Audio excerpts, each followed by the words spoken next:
Assalamualaikum warahmatullahi wabarakatuh. Apa kabarnya adik-adik? Semoga adik-adik dalam keadaan sehat walafiat semua.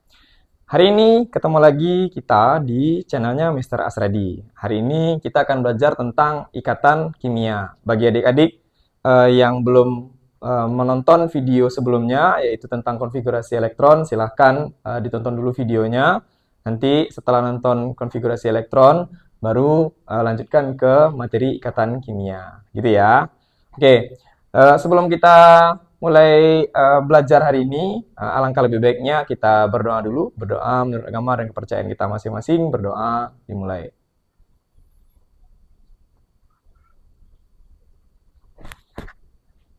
Selesai? Oke, jadi untuk mempelajari ikatan kimia, nah ada prasyarat yang harus bisa kita pahami di sini. Pertama, itu kita harus tahu dulu unsur itu logam atau non-logam.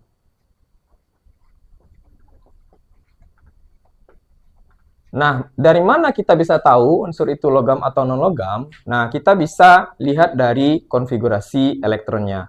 Nah, jika sebelumnya kita sudah belajar konfigurasi elektron menggunakan aturan subkulit dan juga dengan aturan kulit, nah, untuk menentukan unsur itu logam atau non-logam, itu lebih gampangnya kita menggunakan aturan kulit saja. Contohnya adalah 11 natrium. 11 natrium kita tahu bahwasanya menurut aturan kulit, itu konfigurasinya adalah 2, 8, 1. Nah, ketika kita sudah tahu konfigurasinya 281, maka kita akan melihat elektron terakhir, atau bahasa lainnya adalah elektron valensi. Oke ya.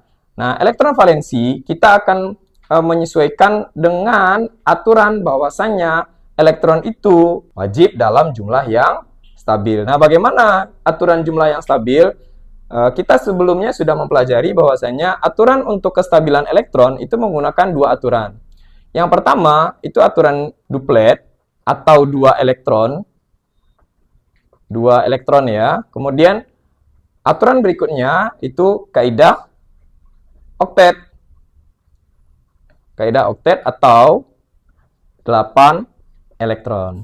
Nah, biasanya aturan untuk kaidah duplet itu berlaku di unsur hidrogen. Karena hidrogen itu memiliki nomor atomnya 1, nomor masanya juga 1.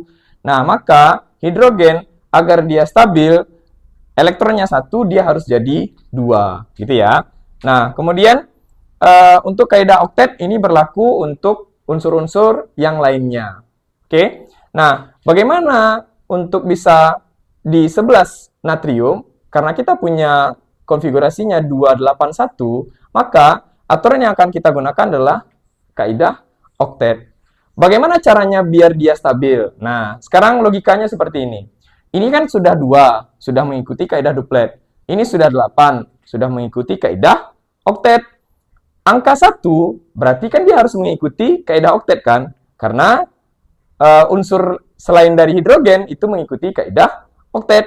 Sekarang pertanyaannya, karena si natrium memiliki 1 elektron valensi, mana yang lebih mudah dia melepaskan 1 elektron ini atau dia harus mencari 7 agar dia stabil menjadi 8?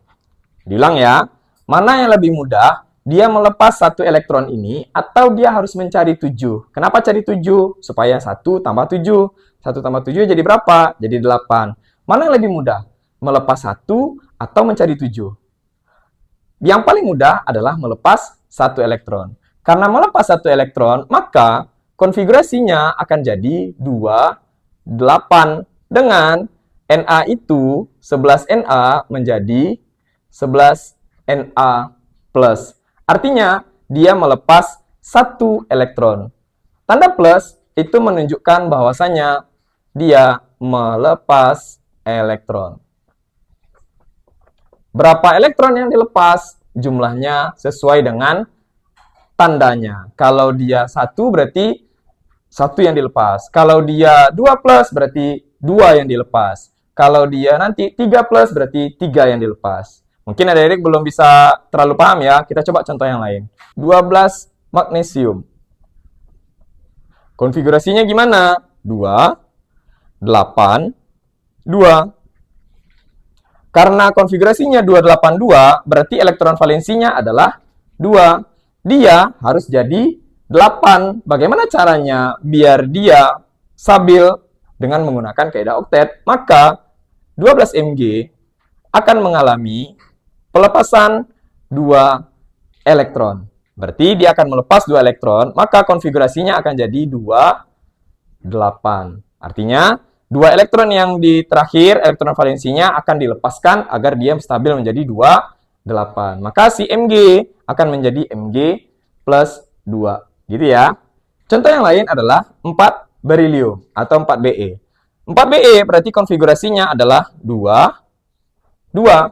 Nah, ini karena elektron terakhirnya adalah 2, maka agar si Be menjadi stabil, dia harus melepas 2 elektron daripada dia mencari 6 elektron.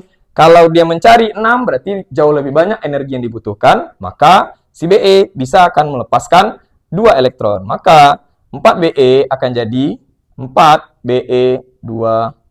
Artinya 2 elektron dilepaskan. Gitu ya. Nah, kalau dia melepas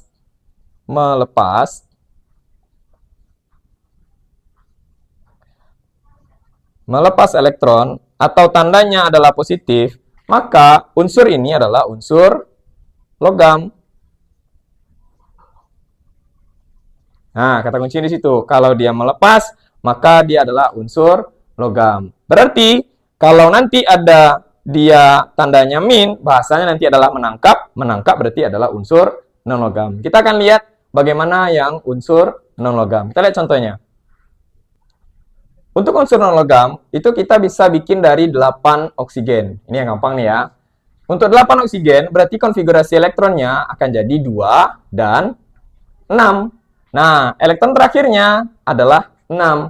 Mana yang lebih mudah untuk dia menjadi stabil menggunakan kaidah oktet ini, melepas 6 atau dia mencari atau menangkap 2 elektron supaya dia jadi 8. Lebih gampang dia mencari 2. Kalau dia lebih gampang mencari 2, maka akan menjadi 8O-2. Maka dia akan menjadi 2, 8. Artinya, tanda negatif itu adalah menangkap elektron. Kita cari contoh yang lain. Misal, 17 klorin.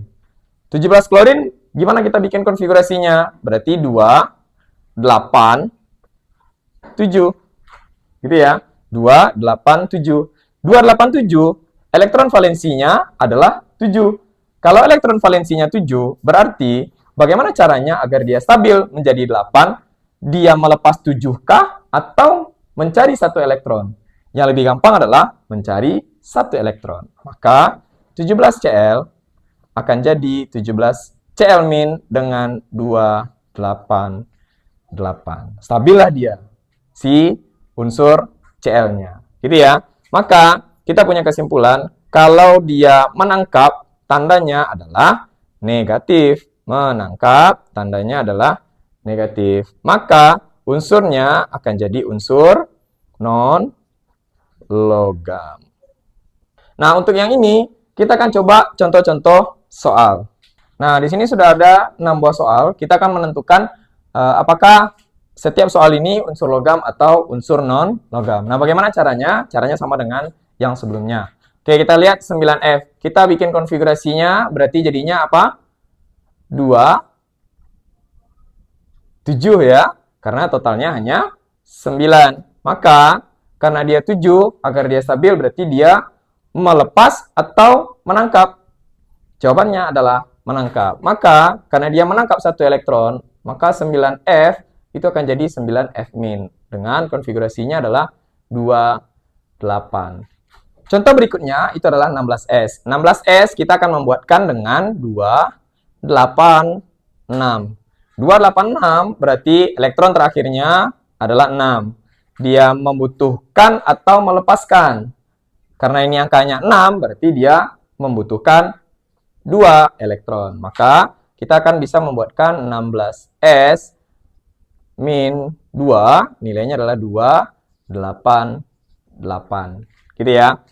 20Ca gimana? 20Ca berarti kita akan membuatkan 2, 8, 8, 2. Tolong diingat ya, aturan kemarin. Kulit ketiga itu tidak bisa kita isi langsung 10, karena harus mengikuti aturan kaidahnya oktet. Maka harus 2, 8, 8, 2.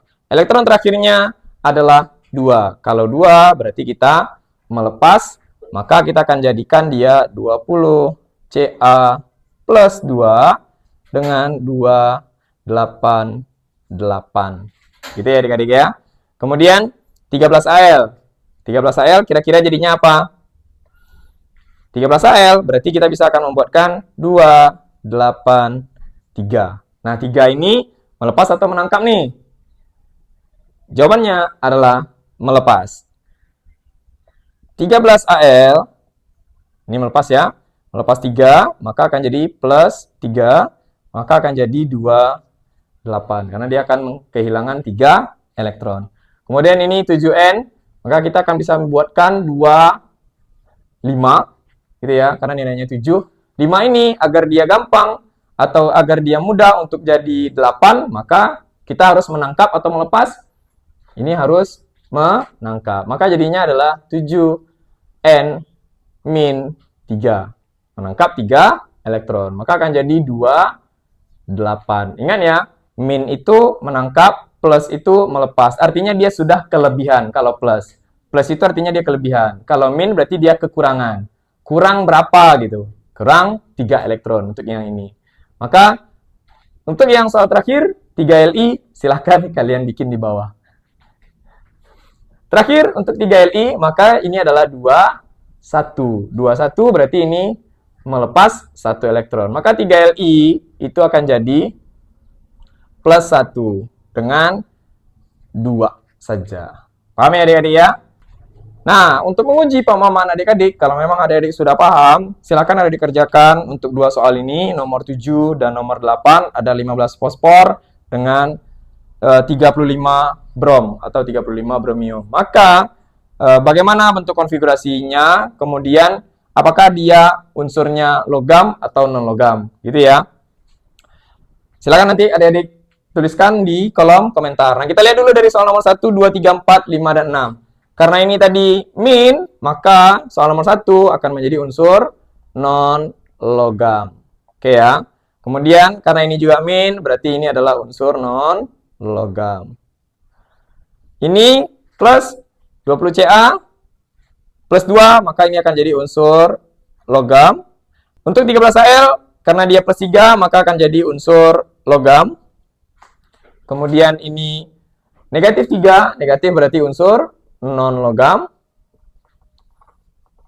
Karena ini plus, maka ini adalah unsur logam. Untuk latihan adik-adik, silakan adik kerjakan untuk soal nomor 7 dan nomor 8, 15 fosfor dengan 35 brom. Nanti adik-adik silakan tuliskan jawabannya di kolom komentar. Apakah fosfor itu unsur logam atau unsur non-logam? Begitu juga dengan Br, apakah unsur non-logam atau unsur logam? Gitu ya, adik-adik. Semoga adik-adik paham dengan apa yang sudah disampaikan dan adik-adik bisa mengerjakan soal-soal yang diberikan oleh gurunya di sekolah. Nah, setelah ini kita akan masuk nanti ke ikatan kimia, ikatan ion, dan juga ikatan kovalen. Itu dulu materi kita hari ini. Sampai ketemu kita di video berikutnya. Semoga adik-adik paham dengan apa yang sudah diberikan dan adik-adik bisa mengerjakan soal-soal yang diberikan di sekolah. Terima kasih. Assalamualaikum warahmatullahi wabarakatuh.